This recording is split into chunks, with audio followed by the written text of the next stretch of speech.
오늘 창세기 6장 5절부터 12절까지 말씀을 통해서 성도의 존재 증명이란 제목으로 말씀을 증거하겠습니다. 제목이 너무 딱딱하죠? 성도의 존재 증명. 성도라는 것을 무엇으로 세상에서 증명하겠느냐, 이런 제목입니다. 우리는 성경을 읽을 때 일반적으로 성경에 나오는 등장인물 중심으로 성경을 읽는데 상당히 익숙합니다. 그런데 그런 식으로 성경을 읽으면 마치 성경이 믿음의 사람들의 위인전같이 읽혀질 수가 있습니다. 그런데 성경은 믿음 좋은 사람들의 이야기가 아니고 하나님에 대한 말씀입니다. 성경에서 아브라함 나오죠. 다윗 나오죠. 노아 나오죠. 근데 하나님은 그 사람들을 이야기하고 싶은 것이 아니라 그 사람을 통해서 역사하시는 하나님을 말씀하고 싶은 것입니다. 또 하나님께서는 한 사람을 어떤 식으로 믿음을 끌어올리시며 또 어떻게 그 사람을 참 믿음의 사람으로 다듬어 가시는가 하는 그 한 사람의 삶 속에서 일하시는 또 하나님의 일하심을 실제로는 보여주는 것입니다. 창세기 3장에 아담과 하와가 선악을 알게 하는 나무의 열매를 따먹음으로 이제 죄가 시작됩니다. 그런데 이 창세기는 그 죄가 얼마나 힘을 갖고 퍼져나가는가를 이야기하는 것과 동시에 그럼에도 불구하고 그 죄는 절대 하나님의 은혜를 뛰어넘을 수 없다는 얘기를 또 하고 있습니다. 또 죄가 아무리 빠르게 확산된다 할지라도 하나님의 은혜가 그 죄의 빠르기보다 먼저 앞서가고 있다는 얘기를 하고 있다는 사실입니다. 창세기 3장이 흔히 타락장이다 이렇게 이름을 붙였습니다. 이제 저는 그 이름을 별로 안 좋아합니다. 타락했다는 게 중요한 것이 아니라 하나님이 그런데도 불구하고 우리를 사랑하신다, 우리를 절대 포기하지 않으신다, 예수님을 통해서 이 문제를 해결하신다. 그래서 창세기 3장은 타락을 얘기하지만 더 큰 목소리로 하나님의 은혜, 하나님의 사랑, 하나님의 신실하심, 하나님의 구원의 계획에 대하여 더 힘있고 또렷하게 말씀하는 장입니다. 그럼에도 불구하고 성경은 이 창세기 3장에서 시작된 죄가 시간이 지나면서 어떻게 힘을 받는지, 어떻게 더 심각해지는지에 대한 이야기를 하고 있습니다. 이 기독교의 아주 핵심 교리 중에 하나가 전적 타락이라는 교리가 있습니다. 들어보셨어요? 전적 타락. 한번 다 같이 한번 소리내서 한번 따라해 보실래요? 전적 타락. 전적 타락. 예, 기독교의 아주 핵심 교리 중에 하나가 모든 사람은 전적으로 타락했다는 거예요. 이 전적 타락이란 말은 쉽게 말씀드리면 죄라는 것이 우리 삶 속에서, 더 쉽게 말하면 나라는 존재에 있어서 어떤 식이든지 죄의 영향을 받지 않은 것이 하나도 없다.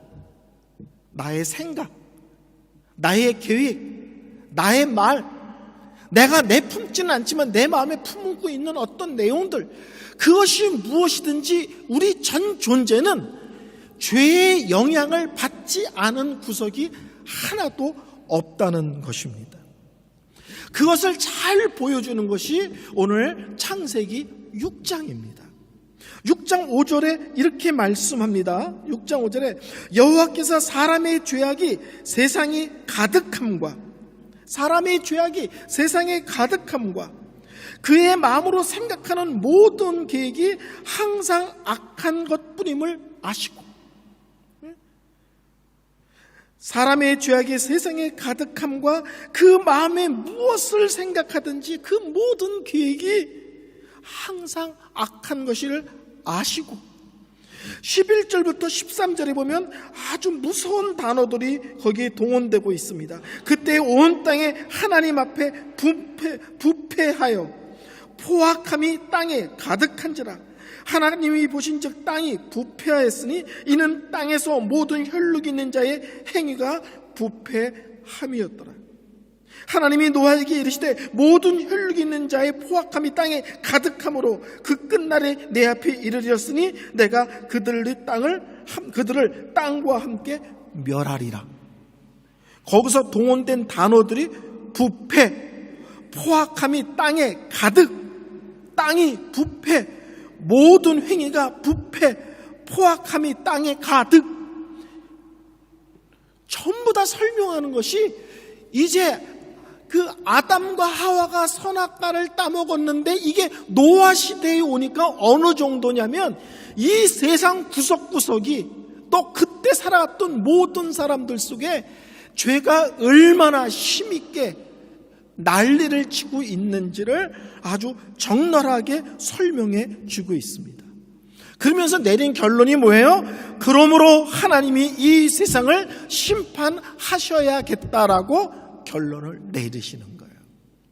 우리 하나님은요, 우리가 아이들을 키우는 것과 같지 않습니다.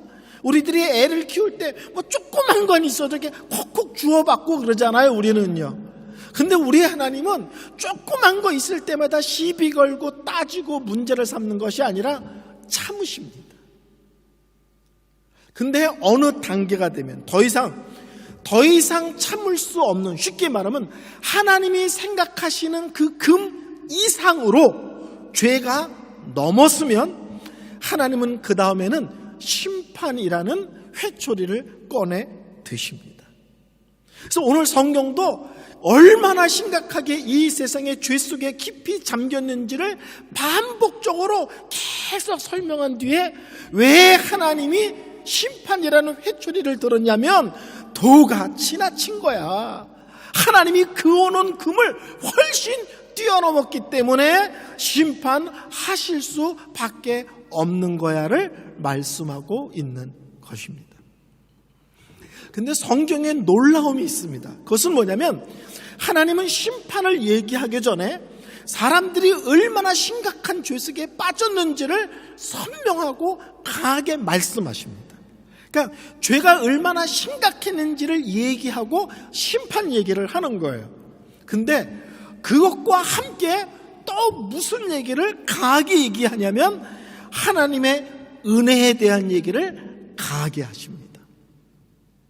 무슨 말씀인지 아시죠?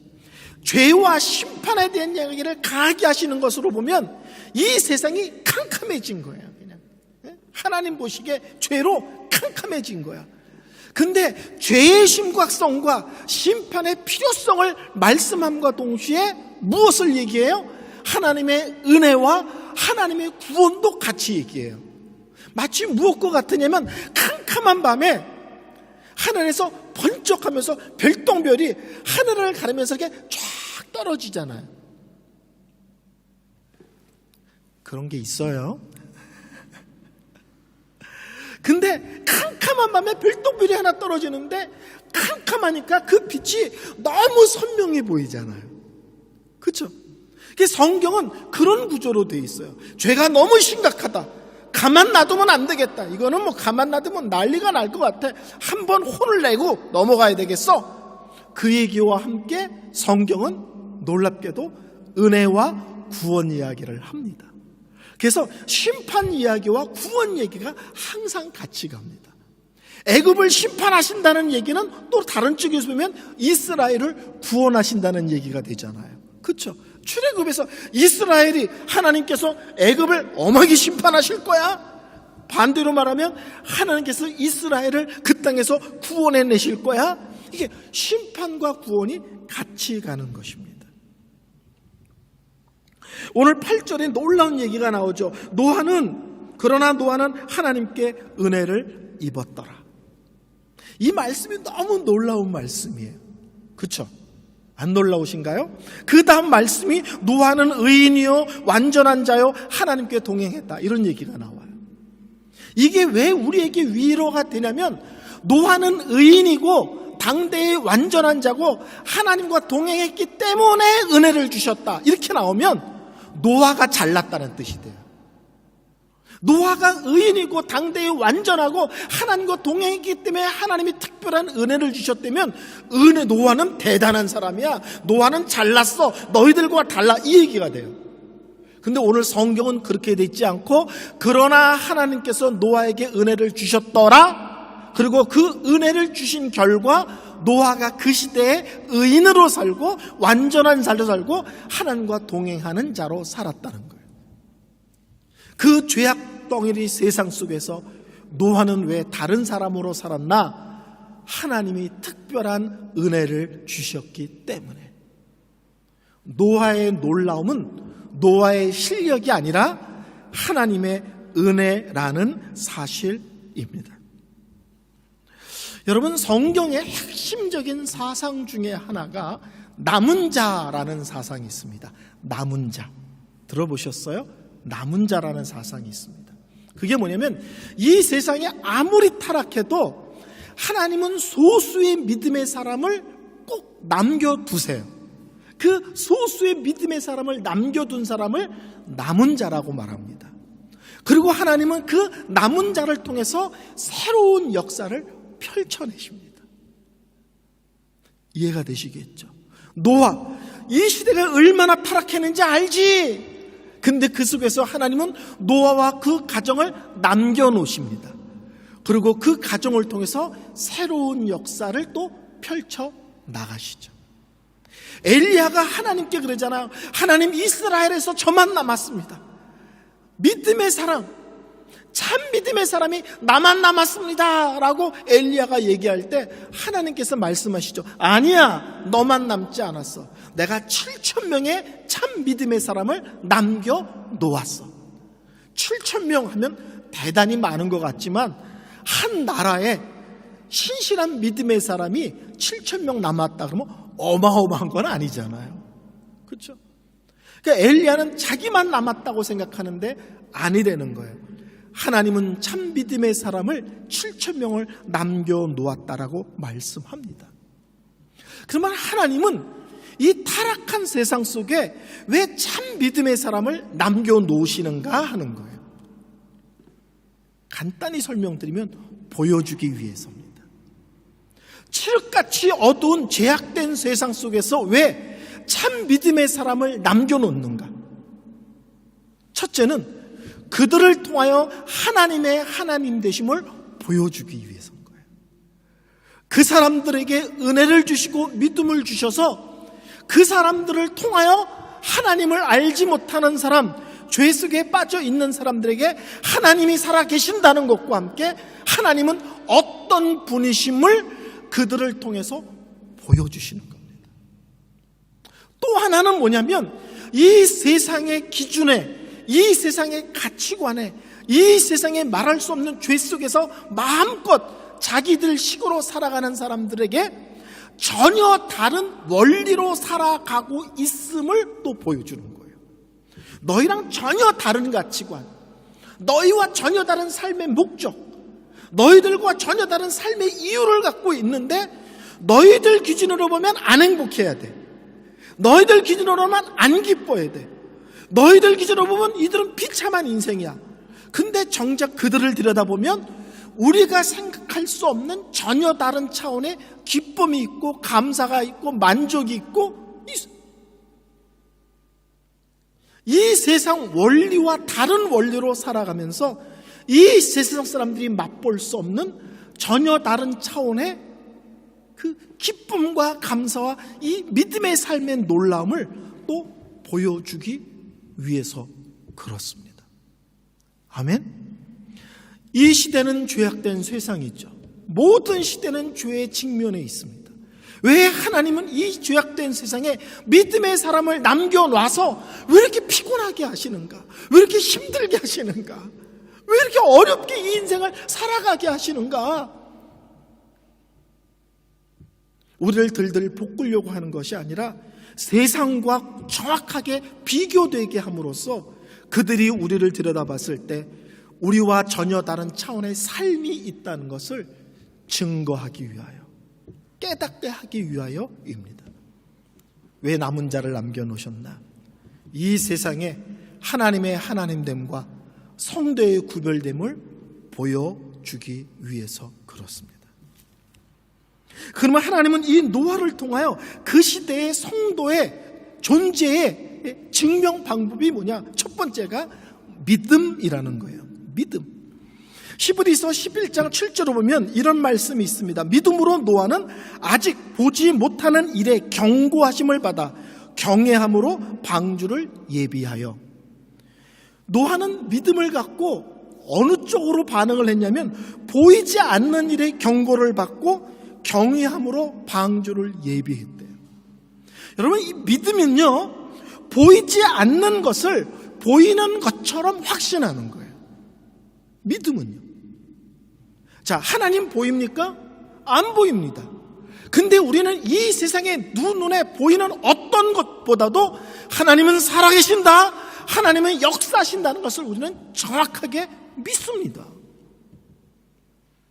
우리는 아무도 천국에 가본 사람이 없어요. 그러나 우리는 이 땅에 살면서 천국에 대한 분명한 믿음과 소망과 확신을 갖고 살아갑니다.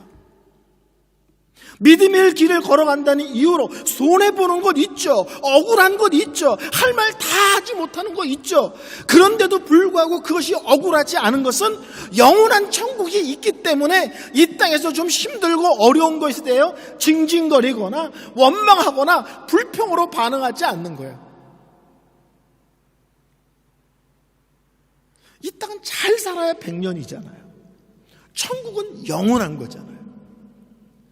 그러니까 영원한 것을 아는 사람이 현재 이 땅의 삶에 대한 관점이 달라지는 것입니다. 또 믿음은 이루어지지 않은 것이 이루어졌다고 믿는 거예요. 하나님의 명령, 하나님의 약속. 하나님께서 노아에게 방주를 지어라. 홍수가 날 거다. 갑자기 뭔 방주? 홍수가 나는데 세상이 물에 잠겨? 하나님의 말씀, 하나님의 명령이 말이 안 되잖아요. 우리 머리로는 이루어질 수 없는, 말이 안 되는 거야.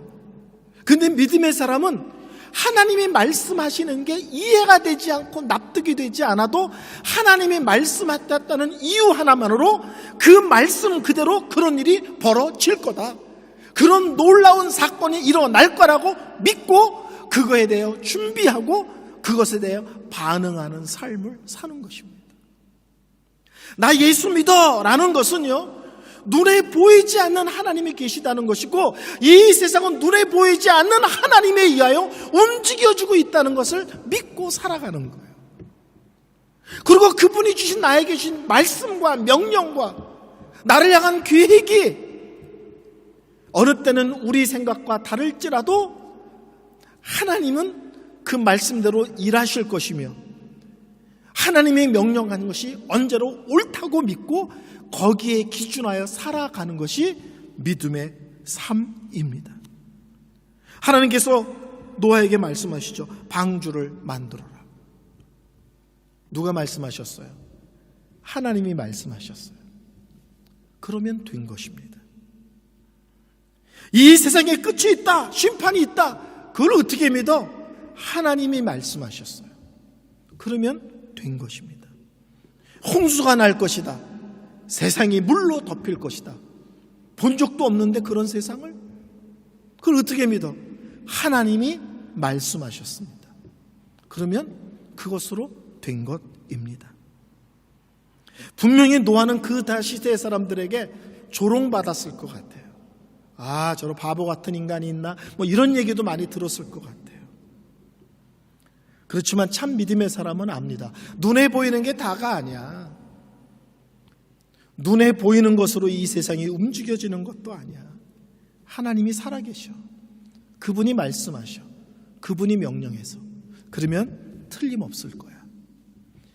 이 세상에서 내가 성도인 것을 무엇으로 증명하냐면 예수 믿고 무엇이 생겼다로 증명하는 것이 아니라 나의 삶의 내용이 눈에 보이는 것에 근거하지 않고 눈에 보이지 않지만 살아계시고 역사하신 하나님과 그분의 말씀을 따라 움직이는 믿음으로 증명하는 것입니다. 두 번째로 우리가 성도됨을 세상에서 무엇으로 증명하는가? 두 번째는 순종입니다. 6장 22절을 보면 6장 22절 노아가 그와 같이 하여 하나님이 자기에게 명하신 대로 다 준행하였더라. 7장 5절을 보면 노아가 여호와께서 자기에게 명령하신 대로 다 준행하였더라. 방주를 만들고 하나님께 말씀하신 그 심판을 준비하는 데 있어서 하나님이 뭐라고 말씀하셨든지 거기에 토를 달고 이유를 달고 핑계를 만들지 않고 하나님이 뭐라고 말씀하셨든지 말씀하신 그대로 다 준행하였더라. 저는 성경을 읽을 때 가슴이 콩닥콩닥 뛰는 말씀이 하나 있는데 그게 뭐냐면 꼭 하나만 있는 건 아니지만 이 말씀을 읽을 때도 가슴이 뜁니다. 출애굽기 39장부터 40장 말씀이에요. 그 성막을 만드는 것과 관계된 말씀인데 이 39장과 40장에서 무려 16번이나 똑같은 단어가 언급됩니다. 여호와께서 모세에게 명하신 대로 하였더라. 39장에 8번, 40장에 8번, 무려 16번 하나님은 모세에게 성막을 만드는 거에 대해서 말씀하셨는데 하나님이 뭐라고 말씀하시든지 모세는 말씀하시는 그대로 다 준행했다는 거예요. 하나님의 말씀이 떨어지면 예! 하나님의 말씀이 떨어지면 아멘! 하고 무려 16번이나 말씀하신 그대로 순종하였더라. 창세기 1장 설교 기억하십니까? 제가 창세기 1장을 설교하면서 이렇게 말씀드린 적이 있어요. 어떤 한국의 유명한 신학자가 창세기 1장을 가라사대 아멘 구조다라고 설명했다. 하나님께서 가라사대 그랬더니 그대로 되니라. 그대로 되니라가 아멘. 그대로 하나님 말씀대로 아멘. 그랬더니 뭐예요? 하나님 보시기에 좋았더라. 하나님이 뭐라고 말씀하시든지 아멘 하고 그대로 행했더라. 그랬더니 하나님이 그 끝을 아름답고 복되고 귀하게 하셨더라. 저는 이것을 신앙의 단순성 이렇게 고백합니다. 하나님 말씀하신다. 아멘. 하나님 명령하신다. 아멘. 하나님이 영광 받으신다. 아멘. 내가 섬기고는 공동체의 유익이 된다. 아멘. 무조건 그 말씀대로 아멘하고 순종하고 따르면 하나님께서 그 끝을 아름답고 복되게 하신다고 저는 철저히 믿습니다. 순종이라는 게 뭐예요? 내 위에 하나님이 계시다. 그렇죠? 내가 무릎을 꿇고 머리를 수그릴 분이 계시다. 그게 순종이잖아요. 그리고 그분이 내 인생의 최종 결정권자다. 저는 되게 잘하는 게 있어요. 그게 뭐냐면 아닌 건 아닌 거야 이거예요. 아닌 건 아닌 거야. 무슨 말인지 아시겠어요? 뭘 했는데 안 됐어. 그럼 저는요 그것 때문에 낙심하고 좌절하고 뭐 끙끙 앓고 그러지 않아요. 하나님이 기뻐하지 않나 보지 뭐. 끝. 지금보다 다음이 더 좋은 것일 수 있고 이거보다 다음이 더 좋을 수 있어요. 지금보다 내일 주실 수도 있잖아요. 그러면 지금 주는 것보다 내일 주는 게 더 좋을 수도 있고 어느 때는 이것보다 저거 주시 더 좋을 수 있어요. 근데 오늘은 우리는 오늘이 아니면 아닌 것처럼 이것이 아니면 아닌 것처럼 그럴 때가 많거든요. 그래서 저는 오늘 안 주셔 그러면 내일 주는 게 더 좋은가 보지 딱 생각합니다. 이거를 원했는데 안 하셔 그러면 다음 게 더 좋은 것이라고 믿습니다. 왜냐하면 하나님은 사랑이시고 하나님은 우리 아버지시거든요. 그래서 저는 아닌 것에 대해서 궁시렁거리거나 속을 끓이지 않습니다. 아닌가 보지 뭐. 이번보다는 다음이 더 좋은가 보지 뭐. 이것보다는 저것이 더 좋은 것인가 보다. 그리고 딱 접고 다음에 뭘 주실지 다음에 하나님이 내 인생을 어떻게 여실지 딱 기대를 갖고 바라봅니다. 누군가가 우리에게 이렇게 물어볼 수 있어요. 넌 왜 그렇게 사니? 우리가 사는 게 답답해 보여서 그럴 거예요 아마. 그럴 때 우리는 너무 단순하게 답할 수 있습니다. 하나님이 말씀하셔서 넌 왜 그렇게 사니? 성경에 그렇게 쓰여져 있어서. 넌 왜 그렇게 사니? 하나님이 기뻐하셔서. 믿음이 없는 사람들은 우리가 사는 모습이 답답해 보일지 모르지만 우리는 그렇게 사는 이유가 너무 간단합니다. 하나님이 기뻐하시니까. 성경에 그렇게 살라고 말씀하시니까. 이렇게 살면 하나님이 영광 받으시니까. 세 번째 성도의 존재 증명은 뭐냐면 거룩입니다. 거룩. 마태복음 24장 38절 39절에 이런 말씀이 있습니다. 홍수 전에 노아가 방주에 들어가던 날까지 사람들이 먹고 마시고 장가들고 시집가고 있으면서 홍수가 나서 그들은 다 멸하기까지 깨닫지 못하였으니. 홍수가 나기 전에 노아의 식구들이 방주에 들어가기 직전까지 그 시대 사람들은 먹고 마시고 시집가고 장가갔다는 거예요. 그러면서 홍수가 나고 심판받는다는 걸 전혀 깨닫지 못했다는 거예요. 그럼 시집가고 장가가고 먹고 마시는 게 나쁜 거냐? 그 얘기를 하는 게 아니에요. 여기서 말하는 거 뭐냐면 그게 마치 인생의 모든 것인 것처럼 살아갔다는 거예요.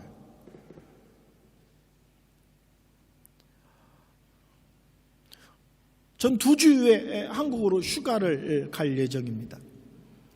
한국에서 누구를 만났다. 그럼 100%죠. 맛있는 거 먹으러 가는 겁니다. 한국에 또 할 게 없어요. 뭐 호수를 걷겠어요. 공원을 걷겠어요. 그렇죠? 그렇지 않으면 옆집에 있는 커피숍 가는 거죠. 원튼 원치 않든 가기 전에 살을 빼지 않으면 휴가 갔다 오면 성도님들이 못 알아볼 수도 있어요. 사람이 너무 팽창돼 있어가지고. 맛있는 거 먹는 게 나쁜 게 아니죠. 근데 여기서 말하는 것은 사람들이 그것이 인생의 모든 것이냐, 그런 것에 집중하고 그런 것에 빠져 살고 있다는 거예요. 노아가 방주에 들어가는 그날까지 하나님이 홍수를 통해 심판하신다는 그 놀라운 사실이 실제로 일어나기까지 그 시대의 사람들은 그런 것을 인생의 기쁨과 낙으로 살고 거기에 매여 사는데 집중했다는 거예요. 6장 2절을 볼까요? 창세기 6장 2절. 하나님의 아들들이 사람의 딸들의 아름다움을 보고 자기들이 좋아하는 모든 여자를 아내로 삼는지라. 여기서 하나님의 아들들과 사람의 딸들이라는 말이 좀 나옵니다. 이 하나님의 아들들이라는 말은 쉽게 말하면 셋 계열의 사람들, 경건한 계열의 사람들을 표현하는 말이고, 사람의 딸들은 이제 가인의 계열들, 불경건한 사람들의 계열을 얘기하는 거예요. 성경에서 이 죄가 심각해지는 이유 중에 하나가 놀랍게도 믿음의 사람이 믿지 않는 사람과 결혼하여 일어나는 일로 설명할 때가 많습니다. 노아 시대의 이 심각함이 어디서부터 근원하고 있는지, 물론 아담과 하와가 선악을 알게 하는 나무를 따먹은 데서 출발하지만 그 시대의 심각성이 어디서부터 시작했느냐? 믿는 사람과 믿지 않는 사람이 결혼함으로. 솔로몬이라는 믿음의 사람, 지혜의 사람이 자기 인생과 자기가 다스리는 나라가 한순간에 그 우상 숭배의 나라로 뒤집어지는 것이 이방에 믿지 않는 그 여자들을 데려다가 결혼함으로써 이스라엘이라는 나라 전체가 우상의 나라로 한순간에 뒤집어짐을 보여주고 있습니다. 여기서 중요한 건 이런 거예요. 하나님의 아들들이, 쉽게 말하면 경건한 믿음의 사람들이 하나님을 알지 못하는 사람들의 겉에 아름다움을 보고 자기가 좋아하는 여자들을 아내로 삼았다는 거예요. 그럼 결혼은 이쁜 여자랑 하지 그러면 아닌 여자랑 하냐, 뭐 이런 뜻이 아닌 거예요. 쉽게 말하면 믿음의 사람이 결혼을 하는데 믿음의 원리를 일체 작동시키지 않고 결혼을 떼는 거예요. 지네들 보기에 멋있어, 지네들 보기에 근사해, 지네들 보기에 아름다워. 근데 거기에 뭐예요? 믿음은 작동시키지 않았다는 거예요.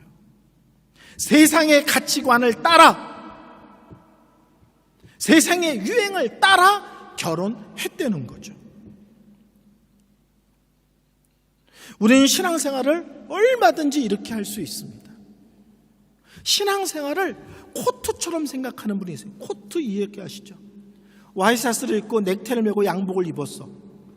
그것만 갖고도 충분해. 문제가 안 돼.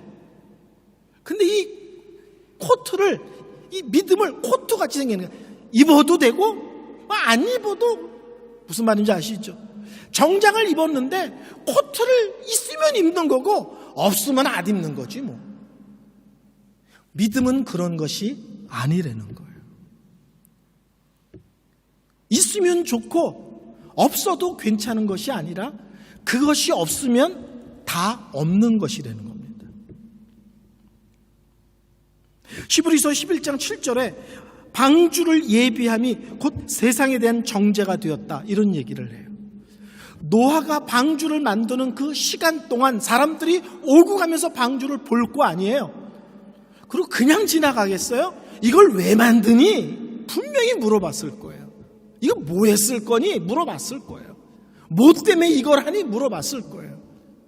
그리고 노아는 어떤 식이든지 하나님의 심판에 대한 대비라는 얘기를 했을 것입니다. 그래서 히브리서에는 뭐라고 말하냐면 이 방주를 준비하는 것 자체가 이 세상을 향한 하나님의 심판에 대한 증거다. 그거 자체가 전도적인 모습을 띠고 있었다는 거예요. 하나님이 심판하셔. 너희들도 정신 차려야 돼.